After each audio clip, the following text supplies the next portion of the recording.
Vous êtes conviés aujourd'hui pour une petite conférence sur l'histoire du costume. L'histoire du costume que je vais vous exposer depuis la fin du Moyen-Âge jusqu'à la Révolution. Pourquoi le costume, me direz-vous? Ah, mais d'abord, pour avoir chaud. C'est d'abord un habit qui vous permet de vous protéger du froid, qui vous permet d'aller venir. Mais très rapidement, cet habit va exprimer la classe sociale, le rang, effectivement, de la personne, et va être un critère, on va dire, d'enjolivement de la personne. À la fin de ce Moyen-Âge, le costume homme-femme n'a pas beaucoup de différence. Il est constitué d'une chemise, d'une cotte et d'une surcotte.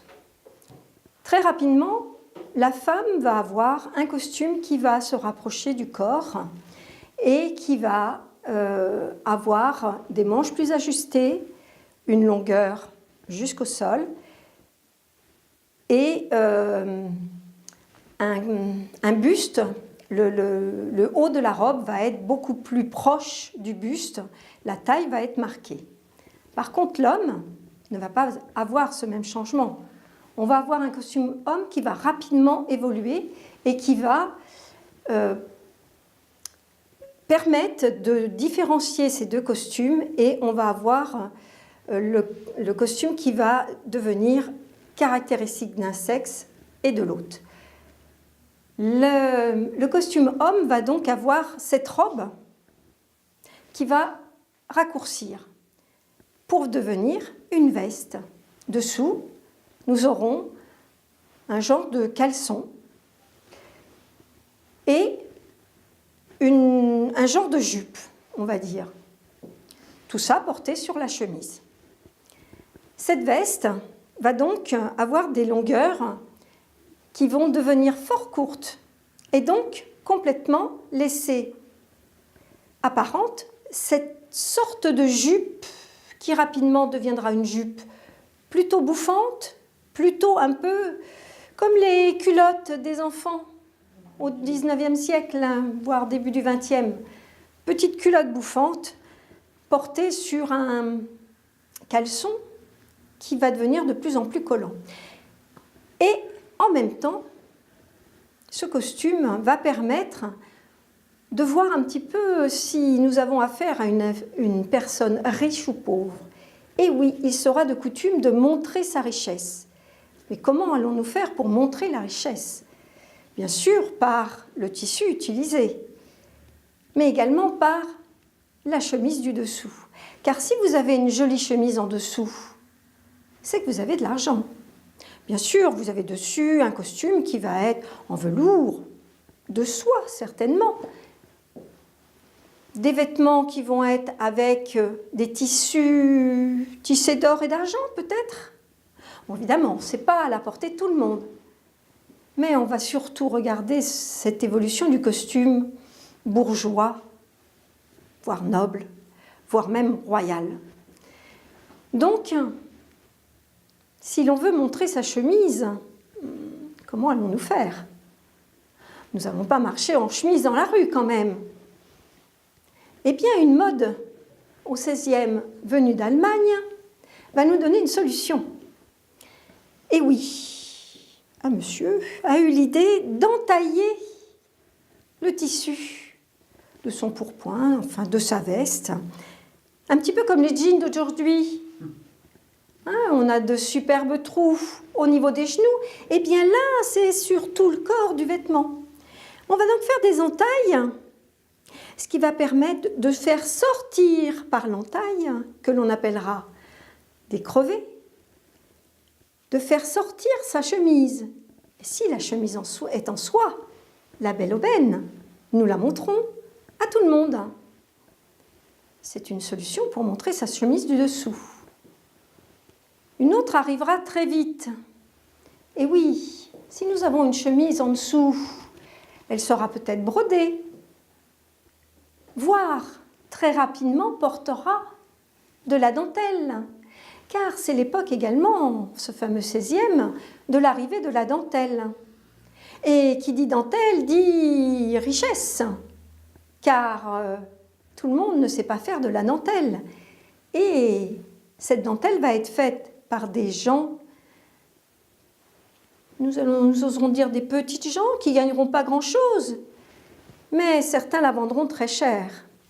Et donc, si nous pouvons montrer la dentelle par les manches, nous pouvons également la montrer par le bord de la chemise que nous allons rapidement sortir de dessous la veste ou la robe pour la dame, car mode décrevé est valable pour les messieurs comme pour les dames. Et donc, cette dentelle, petite au départ, va rapidement devenir un peu plus grande. Et pour être un peu plus visible, on la mettra sur une bande de tissu qu'il sera mis en façon tuyautée. Un peu comme ce que vous avez pu voir sur les chapeaux, les bonnets des dames du début du XXe. Et donc, cette partie du costume, qui va devenir de plus en plus imposante, s'appelle donc une fraise. La fraise, donc, petite au départ, va devenir énorme. Et oui, plus vous l'avez énorme, et moins vous pouvez bouger le cou. Et le fait de ne pas pouvoir bouger le cou, ça ne peut être fait que par des personnes d'un certain milieu social qui n'ont rien à faire. Moins on en fait, et plus on a des chances d'être de la haute bourgeoisie, voire de la haute noblesse. Et donc, moins on en fait, et plus la fraise sera imposante. La fraise, oui. Alors, lorsqu'elle prend beaucoup de place, imaginez, lors des repas, les inconvénients de ce cher col. Et oui, à la fin du repas, nous constatons que sur cette fraise, eh bien, il y a tous les prémices du menu. Et oui, ce midi, vous avez mangé, et oui, un sauté de veau, je le vois. La sauce est là sur le col. Oh, comment faire pour passer au travers de ce problème? Eh bien, le roi de l'époque, Henri III, fils de Catherine de Médicis, se rend, suite à un voyage en Pologne, à Venise. Et il constate que, pour manger, les gens utilisent un genre de fourche à deux dents. Ce serait une excellente solution. C'est vrai, Catherine de Médicis avait déjà utilisé un petit peu la fourchette, mais exclusivement pour manger une poire. Et là, il se dit que les gens l'utilisent également pour autre chose. Ça serait une excellente idée pour éviter d'avoir le menu sur la fraise. Il rapporte donc cette fourche à deux dents en France. À partir de ce moment, sera placée à la gauche de l'assiette une fourchette à deux dents permettant de manger beaucoup plus proprement son repas. Cette méthode sera utilisée jusque nos jours, sauf sous Louis XIV qui n'aimait pas manger avec la fourchette, il préférait manger avec les mains, ce qui faisait beaucoup plus viril. Mais je m'égare, revenons au costume. En même temps, ou tout au moins un tout petit peu avant la fraise, je vais reparler un petit peu du costume de dame. C'est qu'une princesse portugaise se retrouve enceinte, mais son cher prince n'a pas bonne réputation. On lui prête des idées un petit peu homosexuelles. Et donc ce bébé qui se présente, qui s'annonce, mais ce n'est pas possible, ça ne peut pas être de ce prince. Elle cherche une solution pour essayer de faire admettre cette grossesse. Et elle se dit que pour marquer la taille, il est bon de montrer les hanches. De plus, montrer les hanches à cette époque, chez la femme, est un signe de bonne fécondité.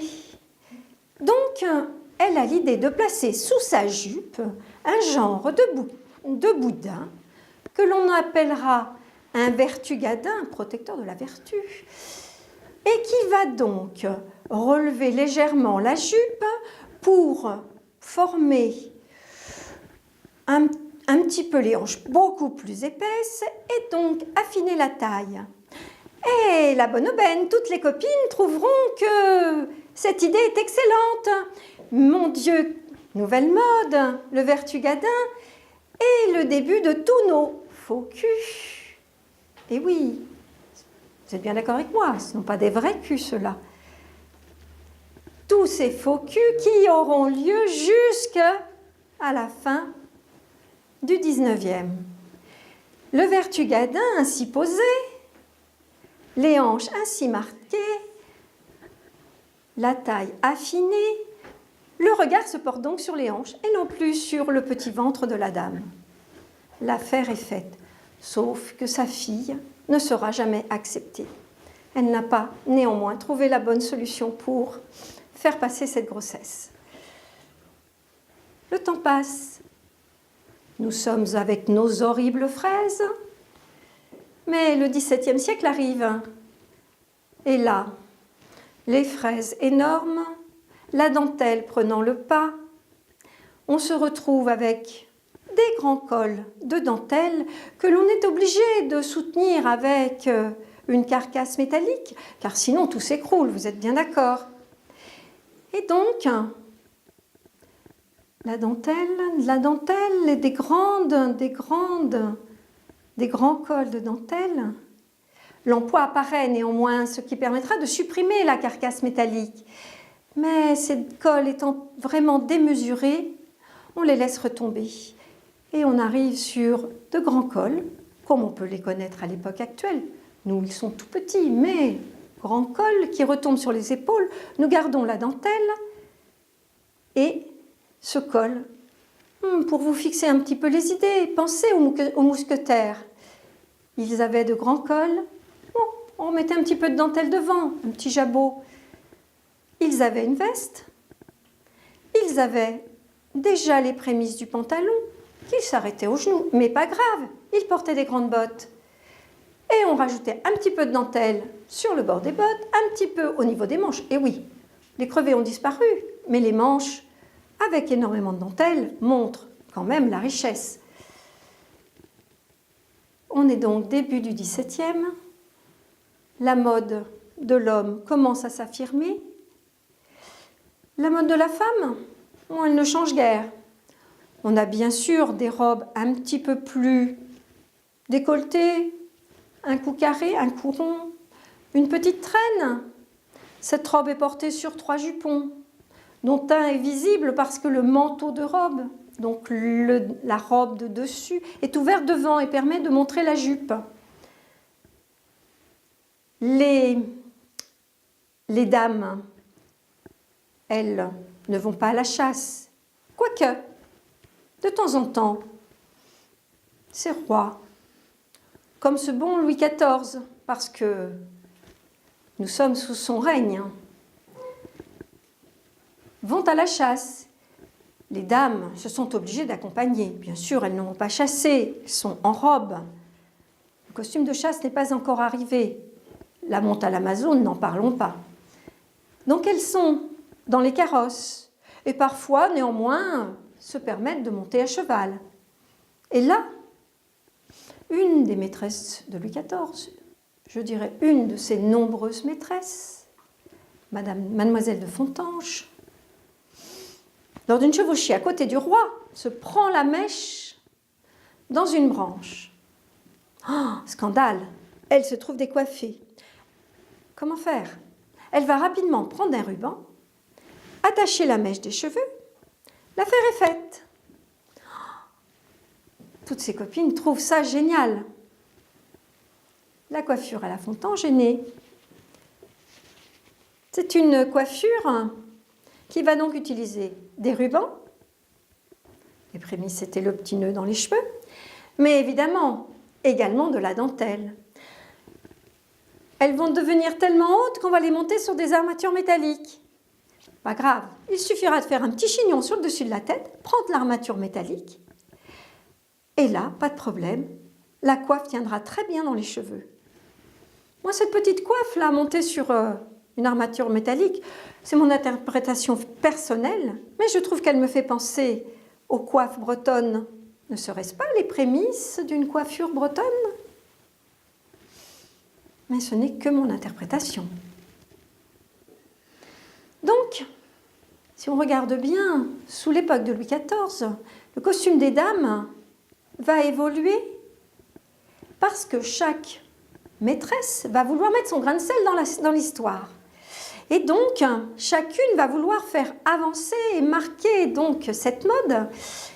Donc, Mademoiselle de Fontanges, totalement par hasard, je vous l'accorde, mettra la coiffure à la Fontanges bien à la mode. Et elle durera bien plus longtemps qu'elle.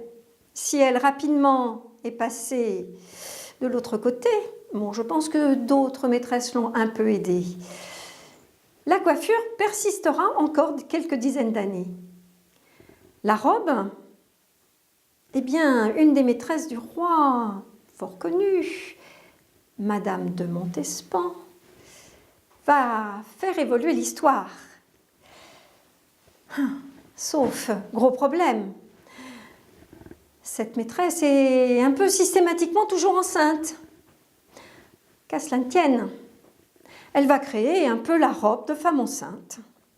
Et donc va avoir une robe très souvent dégagée devant, un peu comme nos robes de chambre actuelles. Donc dégagée devant, mais travaillée dans le dos.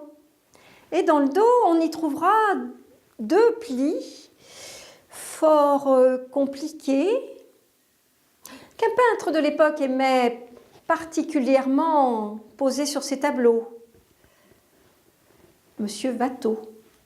Et si vous regardez quelques tableaux de sa part, il peignait ses dames toujours de dos, ou presque, juste une personne de face, histoire de bien donner le dos et le devant. Et donc, cette robe, avec ses 2 plis dans le dos, portera le nom de robe à la française. Cette robe, devant, par ces dames qui ne sont pas enceintes, sera très ajustée.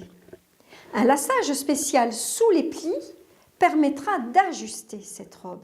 Cette robe sera portée sur une pièce d'estomac qui portera des nœuds, sera épinglée sur la pièce d'estomac, le manteau de robe, pardon, et ce manteau de robe sera de plus en plus compliqué avec falbalas, dentelles, broderies. Tout le devant sera de plus en plus riche. Et me direz-vous, que portons-nous en dessous? Parce que nous avons parlé du Vertugadin. Mais sous cette robe à la française, qu'allons-nous trouver? Eh bien, nous allons trouver un panier-poche. Un panier-poche qui est donc évidemment sous la robe. Panier-poche qui est lacé, enfin noué autour de la taille. Et un système adapté dans le manteau de robe permet de passer au travers de la jupe de chaque côté et d'avoir accès aux 2 énormes poches baleinées qui se trouvent sur les côtés. Donc, dans ces poches, alors évidemment, ces poches, comment les décrire? Un petit peu de sac de chaque côté des hanches. Là, les hanches sont bien mises en évidence, hein. Je dois avoir la taille très fine, hein, par conséquent.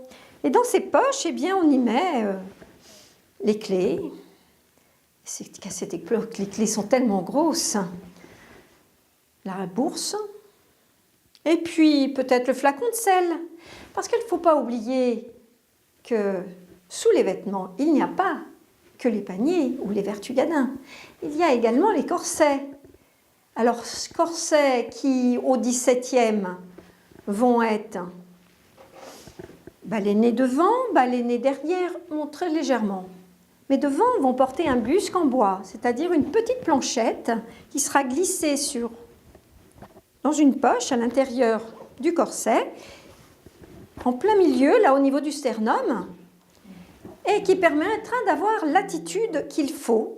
C'est qu'il faut garder la tête haute.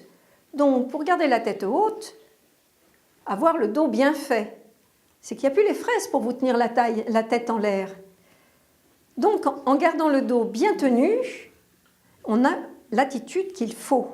Et puis, en serrant un maximum, on affine la taille. Et on ira de plus en plus à affiner la taille. Au début du 18e, on aura un corset un peu plus baleiné. Me direz-vous, pourquoi le nom baleine? Les baleines, oui, mais la baleine, pour nous, c'est un animal mammifère marin. Eh bien, c'est parce qu'au départ, on utilisait les fanions de baleine pour mettre dans les logements, enfin non, de baleine, dans les logements apprêtés sur le corset. Ensuite, on peut utiliser de l'osier, mais également du métal. Et là, inutile de vous dire qu'un corset avec des baleines en métal, si vous êtes menu, là, c'est pas très agréable. Par contre, ce corset va continuer à évoluer. Là, on met surtout en évidence la taille fine et la poitrine, mais je vous dirai plus tard, fin 18e, comment devient ce corset. Alors là, je vais revenir à mes paniers. Mes paniers qui sont très larges permettent de supporter le manteau de robe. Et ce manteau de robe prend donc une largeur assez démesurée. Ces paniers-poches vont me créer des problèmes. Comment faire lorsque j'arrive face à une porte pour passer? C'est que vu ma condition, je ne vais quand même pas me mettre de biais. Ça ne se fait pas. Je dois rester face quand même. Eh bien, on agrandira les portes pour que je puisse passer plus aisément.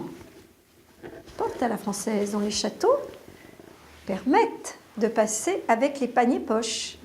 Donc, les robes à la française vont être portées pendant un certain temps.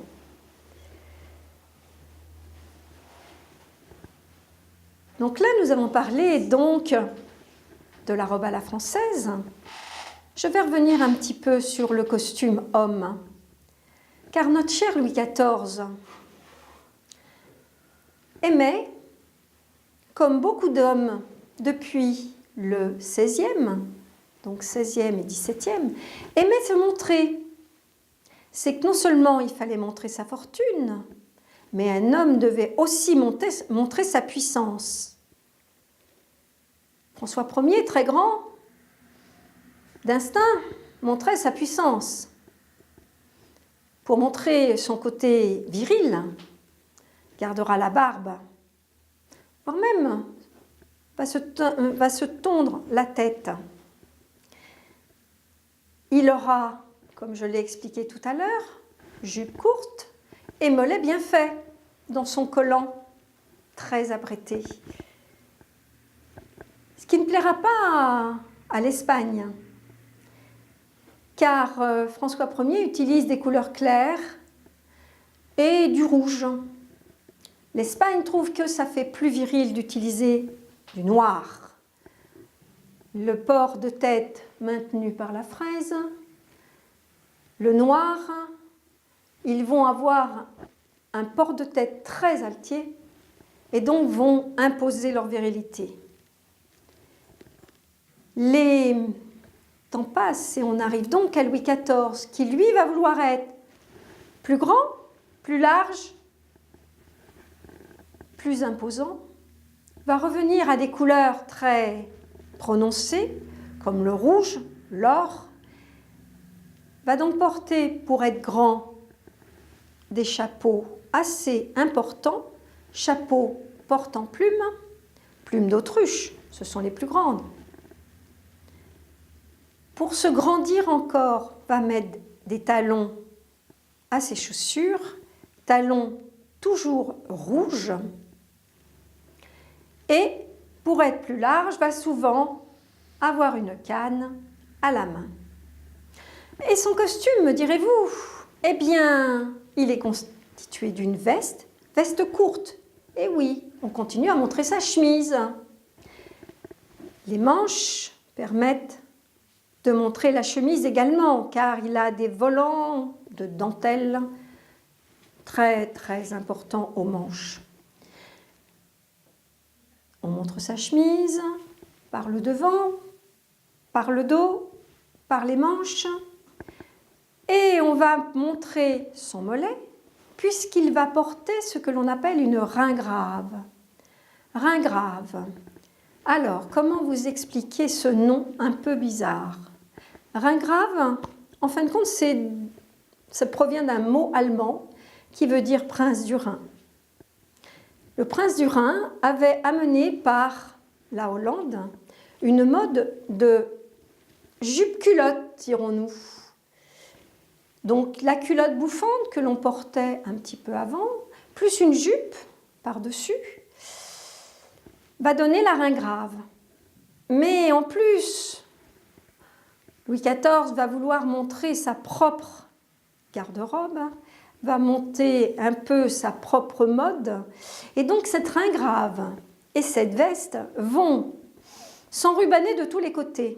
On ira y mettre jusqu'à 240 mètres de ruban, qui seront des rubans lâchés, mais des nœuds, des nœuds, des nœuds. Les boutons, encore pas très à la mode, seront remplacés par des aiguillettes. Aiguillettes au bout de ruban. Et donc, on ira compter jusqu'à 240 mètres de ruban. À cette époque, j'aurais bien aimé être vendeuse de rubans. Je pense que je me serais fait une petite fortune. Donc, Louis XIV va avoir des tenues démesurées. On ne l'appelle pas le roi soleil pour rien. Et va vouloir imposer la perruque. Oui, parce que si sous François Ier, je vous ai dit tout à l'heure qu'il s'était rasé la tête, là, on va garder les cheveux longs. Et cheveux longs, pour ces messieurs, au bout d'un moment, ça devient difficile.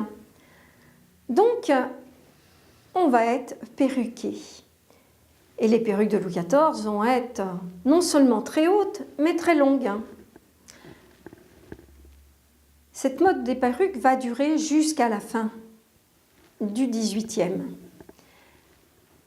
En même temps arrivent plusieurs modes. On va avoir un maquillage très particulier. C'est que si on veut faire partie de la haute bourgeoisie, non seulement on montre sa richesse, mais on doit à tout prix montrer un teint très pâle. Et oui, sinon vous risquez d'être confondu avec ces gens qui travaillent la terre. Donc on va se farder d'une pommade bien blanche. On va également prendre l'habitude d'avoir des perruques de plus en plus blanches. Pour pouvoir montrer un teint blanc, on va donc marquer ses joues et les farder de rouge, et également utiliser un rouge bien rouge.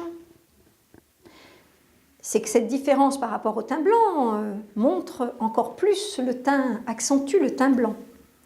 On va également avoir une autre mode, qui est la mode des mouches. Au départ, la mouche est faite pour accentuer la différence. Si vous mettez une tache noire sur du blanc, le blanc va ressortir.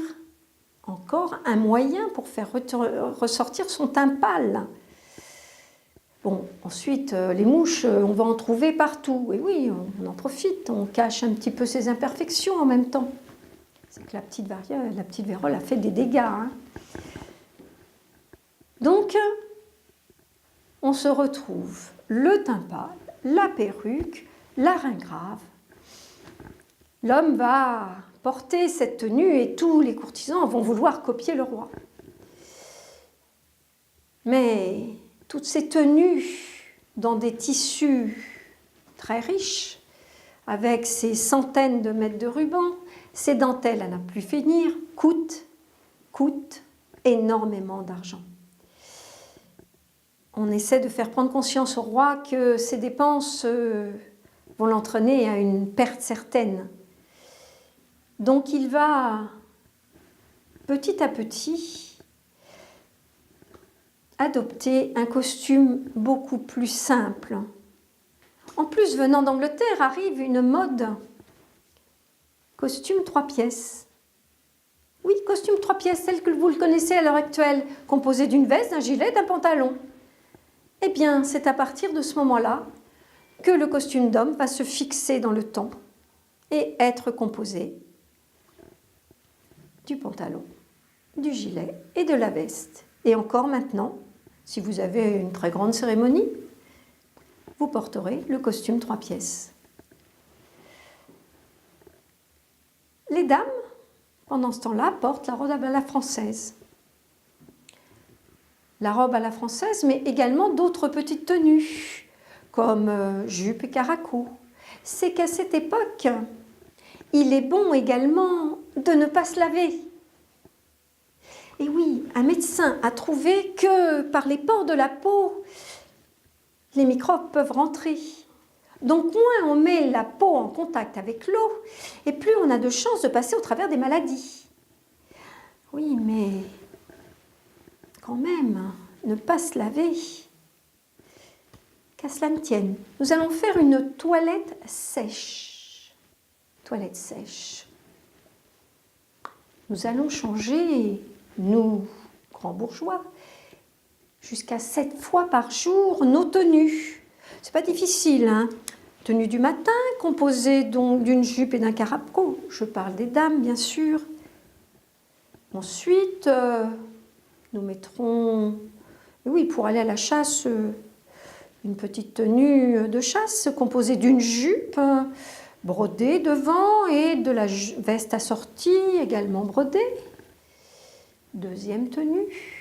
En revenant avec toute cette poussière, nous changerons de tenue avant de nous mettre à table. Troisième tenue. Et là, je mettrai une robe à la française, oui. Ensuite, pour aller dans le parc, nous n'allons pas rester avec la tenue du repas. Nous mettrons une robe un petit peu sans traîne, par exemple. Quatrième tenue. Dans l'après-midi, je me rendrai dans un salon avec quelques philosophes. Ma tenue précédente est pleine de poussière. Dans le parc, il y a eu ce coup de vent. Cinquième tenue. Je rentre pour le dîner et je me mets donc à table. Sixième tenue. Et puis dans la soirée, peut-être, irai-je écouter chez mes amis à côté un petit morceau de clavecin. Septième tenue. Il n'est pas difficile de changer 7 fois de tenue par jour. Donc, voilà, la toilette sèche. C'est pas difficile. Et on fait des économies d'eau. Et surtout, on ne s'expose pas à toutes ces maladies. Le temps passe. Nous arrivons au début du 18e. Ces messieurs portent toujours le costume 3 pièces. Bon, évidemment, on a mis des plis sur les côtés, dans le dos, puis on les a supprimés, on a raccourci un petit peu la veste. Bon, le pantalon est devenu un petit peu plus près de corps. Et puis ce qui a évolué aussi, c'est que avant, le pantalon portait une braguette, pièce de tissu attachée aux autres choses, etc. Et que là, le pantalon porte un pont boutonné. Et oui, les boutons ont commencé à s'imposer. Sur le costume d'homme, on en trouve sur le pantalon, sur la veste et sur le gilet. Et là, il ne faut plus être vendeur de rubans. Il vaut mieux être vendeur de boutons. Donc, le costume d'homme continue son petit chemin tranquille. Entre-temps, Louis XIV a épousé Madame de Maintenon, qui, elle, a dit « Oh, costume 3 pièces exclusivement, fini les francs-freluches, les tas de choses comme ça. On rentre dans la prière et on porte du noir. » Le costume noir va être assez fréquent, les couleurs sombres également. Bon, on brodera bien un petit peu le devant du gilet et le devant de la veste, mais on restera très sobre chez l'homme. Et ça sera pire au 19e. Mais ce n'est pas le sujet d'aujourd'hui. Donc nous arrivons tranquillement au début du 18e. Début du 18e, nous voyons la fin de Louis XIV et l'arrivée de Louis XV, avec donc toujours la robe à la française. Le corset fait des dégâts. Et oui, c'est qu'à force de serrer le corset, la cage thoracique de madame subit des conséquences.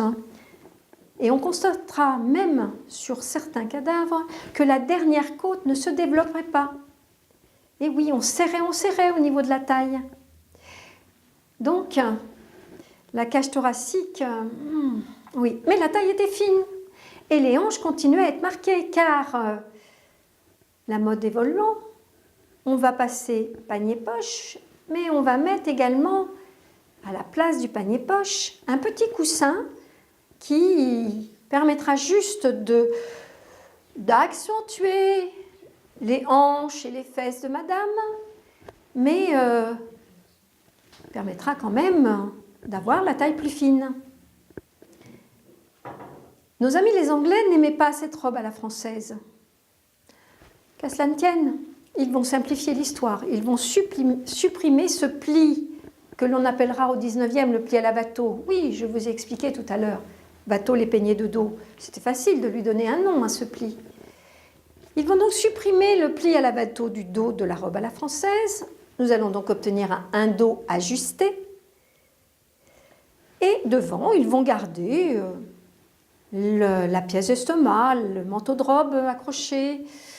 Mais évidemment, chacun va y mettre sa fantaisie, va y mettre sa patte. On aura au cours du 18e des crochets devant pour fermer la robe.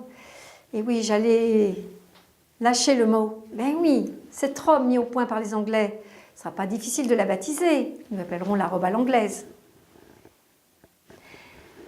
Donc nous avons dans la garde-robe de madame au niveau du 18e, une robe à la française, une robe à l'anglaise, des petites tenues du matin, composées de jupes, de caraco. Le caraco, à la limite, c'est le manteau de robe, de robe à la française ou à l'anglaise, mais très court, un genre de veste, quoi. Ensuite, nous aurons toute une tas de déclinaisons sur le devant, donc on pourra avoir une garde-robe très variée. Sous la jupe, on portera 2-3 jupons. Et oui, il est bon de toujours accentuer ses formes. Et donc le corset va devenir un corset qui va de plus en plus nous serrer. Et ce corset va être très ballonné, puisque dans celui-ci, nous mettrons 26 mètres de baleine, qui correspond à une taille, on va dire 44 actuelle. 26 mètres de baleine.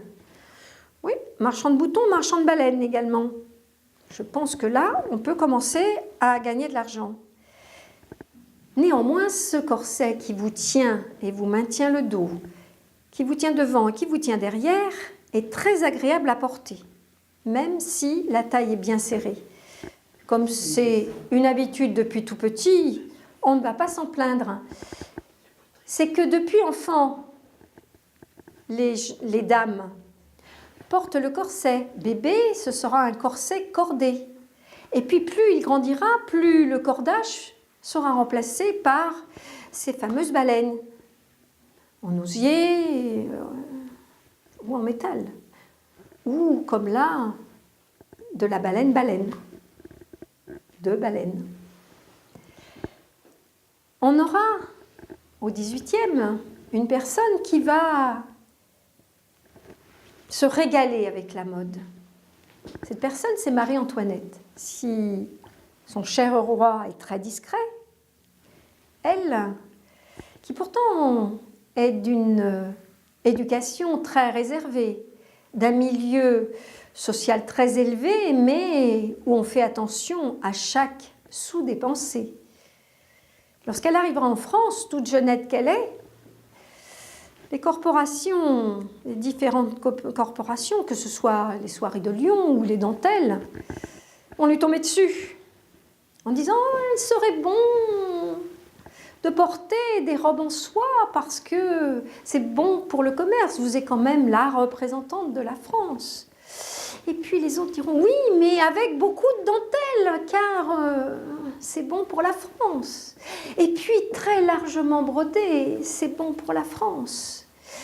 Et elle va dire « mais oui, vous avez raison, je vais porter des robes plus somptueuses les unes que les autres, et souvent les porter, mais pas les reporter. » Donc, il y aura dans son entourage une dame qui s'appelle Rose Bertin, petite marchande de mode, qui saisira l'opportunité et qui, chaque jour, composera la tenue de madame, ou tout au moins lui fera choisir. Et donc se régalera à lui décorer les robes, à lui arranger les chapeaux. C'est que la mode du chapeau pour madame a pris de l'ampleur. Les coiffures pour dames sont comme pour les messieurs devenues de plus en plus hautes. Et coiffure en début de siècle en cheveux, mais en cours de siècle en perruque. Et en perruque de plus en plus haute. C'est pas difficile, ça tient bien ça. On y met une armature métallique et l'affaire est faite. Et puis, je vous ai parlé de la toilette, mais les cheveux, ça grouille un peu là-haut, hein. Toutes les petites bêtes les plus inimaginables se rencontrent sur votre chevelure.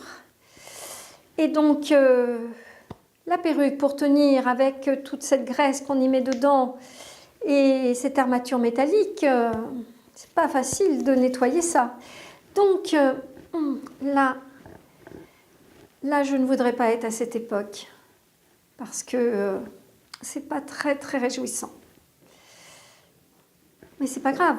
Le soir, on défait la perruque, on la pose sur la table et le lendemain, on la retrouve avec ces petites bêtes, mais c'est pas grave.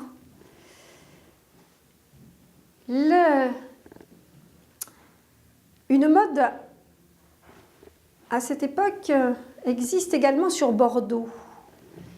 C'est que Bordeaux est en relation avec les colonies et en particulier les îles où on commence la culture du coton. Et cette culture de coton fait que, en France, eh bien, commencent à arriver des tenues en coton, blanches, et ces dames bordelaises se font un grand plaisir de porter ces tenues blanches, qui de vous à moi, pour qu'elles soient beaucoup plus blanches, seront pour le nettoyage renvoyées dans les îles, car seul là-bas on sait nettoyer le coton. Et Marie-Antoinette a écho de cette mode du blanc. Elle va donc commencer à porter des tenues blanches. C'est que le coton à cette époque, ça coûte très cher. Mais donc, porter du coton, c'est signe de grande richesse. Et puis c'est un changement de mode. Ça fait du bien aussi de changer. Elle va donc porter des cotons blancs et une robe en particulier, la robe à la reine. Parce qu'à cette époque-là également, on lui fait remarquer qu'elle dépense des sommes un petit peu astronomiques dans ses costumes. Et donc elle va dire je vais changer et je vais faire beaucoup moins cher. Quoique, c'est à cette époque qu'on lui réalisera le hameau à la reine et qu'elle aura une phobie pour les bergères et donc s'habillera un petit peu comme son idée de la bergère. Donc avec cette robe à la reine, et puis elle ira s'occuper de ses moutons. Une peintre de l'époque, Élisabeth Vigier-Lebrun, va la peindre dans cette tenue. ça va faire scandale. Imaginez la reine dans ce négligé, cette robe blanche près du corps, très froncée, qui de vous à moi fait un peu penser à une chemise de nuit. Cette reine en négligé ainsi fera scandale. La peintre, donc Élisabeth Vigée-Lebrun, refera le tableau en l'habillant d'une robe à l'anglaise. L'honneur est sauvé. Les toilettes, donc, la robe à la française, la robe à l'anglaise, vont sous Marie-Antoinette être une explosion de dentelles, de rubans, de broderies. Les chapeaux également. Les coiffures, dont je vous en ai parlé tout à l'heure, seront énormes et on y mettra toute décoration possible et inimaginable. Des oiseaux, des fleurs, des bateaux, comme la coiffure à la belle poule. Des bonnets commenceront à être démesurés. Les chapeaux, je ne vous en ai pas parlé. Je vais vous dire un petit peu rapidement ce qu'on mettait. Donc, sous le XVIIe, je vous ai parlé des mousquetaires.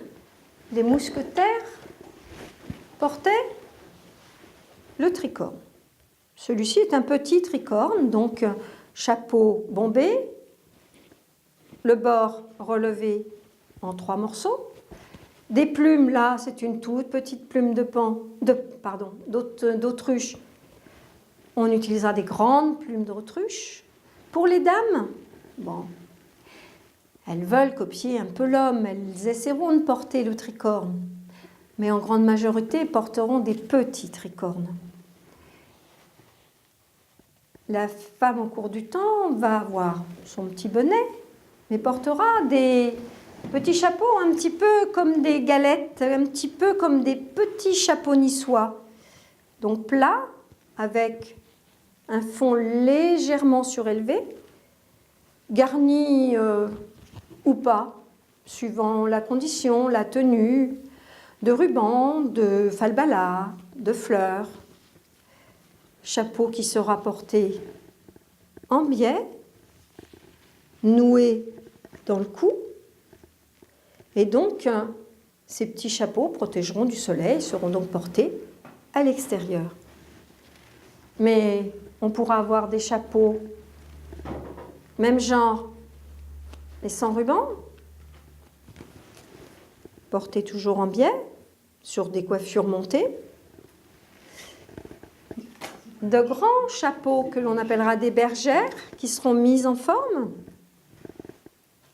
Là, il est un peu dégarni, j'ai juste mis une rangée de dentelles, mais habituellement, il y a des rubans, il y a des plumes, des fleurs. C'est le travail de la marchande de mode d'habiller les chapeaux. Les chapeaux en fin de siècle sont grands. Seulement, on arrive à la Révolution. On arrive un peu vers donc 1789. 1789, période qui va être de plus en plus difficile si vous montrez votre fortune. C'est que vous risquez d'être découpé suivant le plantillé. Donc, il va falloir faire une mode féminine, mais sans trop en montrer. L'homme, il est rentré dans son costume 3 pièces. C'est discret. Tout va bien.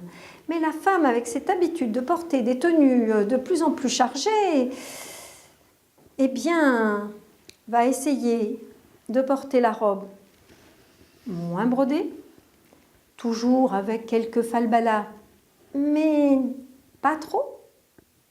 Et par contre, on ne pourra pas tout enlever. Elle gardera la perruque, les cheveux lâchés, et des chapeaux de plus en plus excentriques, comme par exemple celui-ci, qui est un petit chapeau monté, un petit peu, comment l'expliquer, un petit peu comme un chapeau claque à grand bord, mais avec plein de rubans.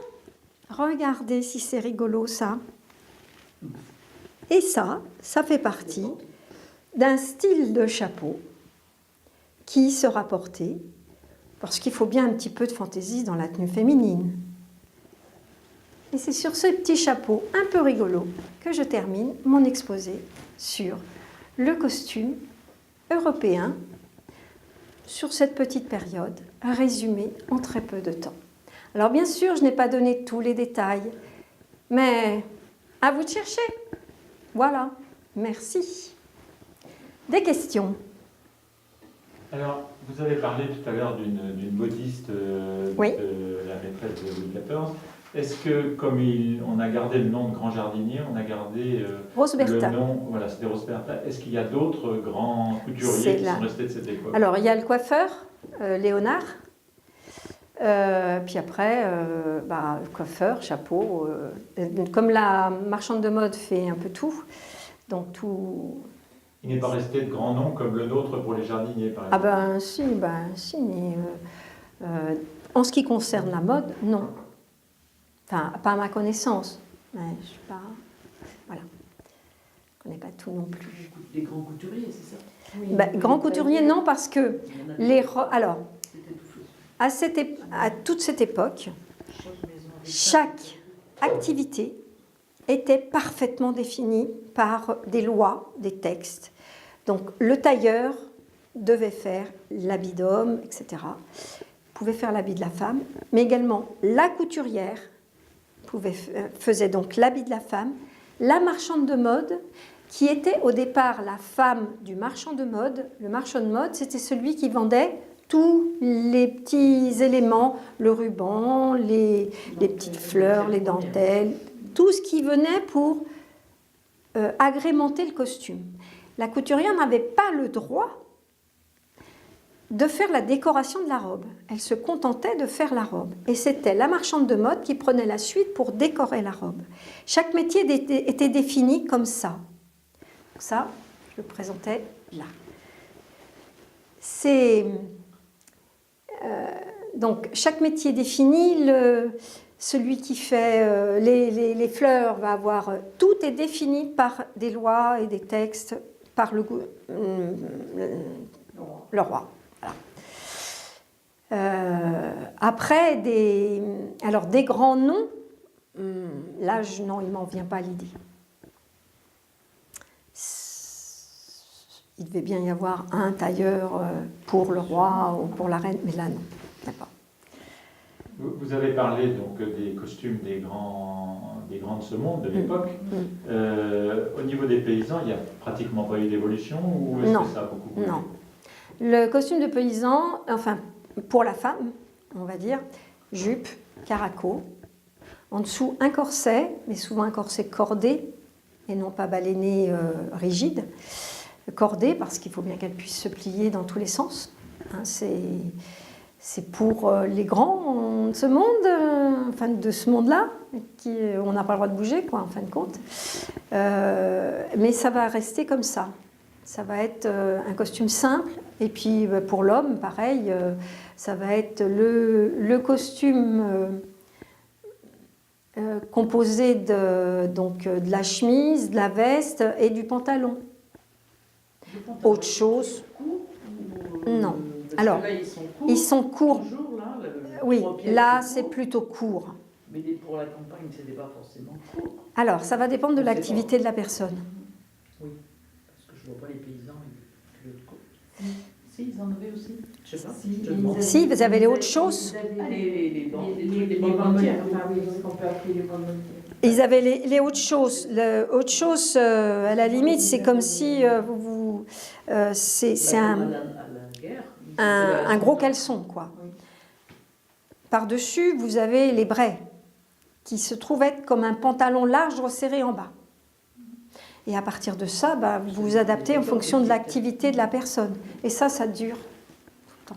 Le matériau dans lequel, le type de linge dans lequel... Alors, les gens de la campagne, enfin les paysans, ça va être des matières comme le lin, le chanvre, la bure, les matières de base, hein. La laine, oui. Voilà, les nobles, ça va être la soie. Hein. La soie, le coton. Les tissus flamands dont on parle beaucoup, comment ça s'inscrit là-dedans? Alors, tissu flamand, qu'est-ce que vous entendez par tissu flamand? Je ne sais pas, j'avais cru comprendre qu'il y avait toute une industrie du tissage. Alors, en France, on essaie d'utiliser ce qui se produit en France. Et les rois vont mettre des interdits, etc., pour qu'on utilise ce qui est produit en France. La soie, c'est pas difficile, il y a presque une magnanerie dans tous les villages. Donc, en fin de compte, pas dans tous les villages, hein, mais dans beaucoup de villages. Si vous allez dans la Drôme ou dans cette région-là, vous en trouvez dans tous les villages. Donc pour la soie, même si c'est un matériau cher, on en trouve assez facilement. Ensuite, le coton, on n'en a pas en France. Donc il va venir de l'étranger. On aura du mal, nous, à implanter des cultures de coton. On va faire pas mal d'essais avant que ça arrive. Le coton va arriver d'Inde en particulier, et ça va être à un moment dans la mode de la femme quelque chose d'important. Bon, je n'ai pas parlé, mais on va avoir la mode de ce qu'on appelle les indiennes, c'est-à-dire qu'au XVIIIe siècle arrive par voie maritime du coton avec des impressions que vous connaissez tous, mais avec du rouge dedans. Et quand cet imprimé va arriver en France, ça va faire fureur. Toutes les femmes vont vouloir des tenues réalisées dans ces cotons. Et ces cotons, donc nouvelle mode, nouveaux matériaux, vont être vraiment très appréciés, sauf que ce n'est pas fabriqué en France. Donc il va y avoir des interdits parce que les canuts, donc les soirées de Lyon, vont dans les brancards et ils vont dire c'est pas possible, notre vente de soieries baisse comme c'est inimaginable au profit de ces cotons qui viennent de l'étranger, c'est pas possible. Donc l'utilisation du coton, l'indienne, va être interdite. Il va y avoir donc des textes, seulement cette mode a commencé à prendre et les femmes vont dire oh non, j'en veux quand même. Et donc ça va arriver par voie complètement interdite, hein, sous le manteau, comme on dirait maintenant. Le roi va finir par baisser les bras. Alors ça dure sous Louis XV, Louis XVI. Louis XVI va finir par baisser les bras. Seulement, il va rebondir là-dessus et il va dire « Ok, je permets l'utilisation des indiennes, mais nous allons les réaliser nous-mêmes. » Et c'est de là commencent les fabrications à Marseille du tissu type provençal.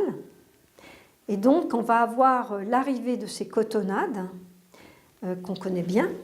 Et on mettra aussi cette cotonnade en place à Jouy-en-Josas. Et on aura les toiles de Jouy, que tout le monde connaît, qui est un peu avec là des personnages, alors que sur Marseille, ça va être avec des impressions très colorées, très soutenues. Là, on va avoir une toile souvent blanche ou écrue, avec des scènes de vie, voilà, ou des fleurs, avec des petits et des grandes impressions. Et donc là, le problème sera résolu parce qu'on utilisera les indiennes françaises.